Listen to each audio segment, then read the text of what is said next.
বগুড়া জেলা আইন শৃঙ্খলা কমিটির সভায় জেলা শহর সহ কাহালু নন্দীগ্রাম এলাকার পানি নিষ্কাশন, পকেটমার ও ছিনতাইকারীর উৎপাত, হাসপাতালে রোগী হয়রানি সহ বিভিন্ন বিষয়ে আলোচনা করা হয়েছে।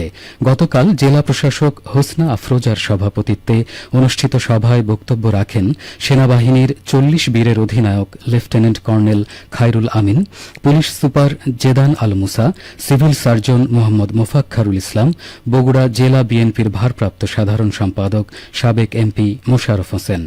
এর আগে অতিরিক্ত জেলা ম্যাজিস্ট্রেট মোহাম্মদ মাসুদ হোসেন বগুড়ার সার্বিক পরিস্থিতি তুলে ধরেন।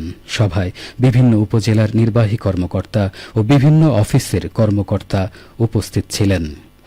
সভায় বক্তারা বলেন, বর্তমানে আইন শৃঙ্খলা এখনও কাঙ্ক্ষিত পর্যায়ে আসেনি। হাসপাতালগুলোতে স্বাস্থ্যসেবা ব্যাহত হচ্ছে, সঠিক সেবা পাচ্ছে না রোগীরা। এছাড়াও উপশহর বক্ষব্যাধি হাসপাতালে বহিরাগতদের উৎপাত বৃদ্ধি পেয়েছে। বহিরাগতরা প্রকাশ্যে মাদক গ্রহণ সহ বিভিন্ন অপকর্ম করছে। তারা এ ব্যাপারে ব্যবস্থা নেওয়ার আহ্বান জানান।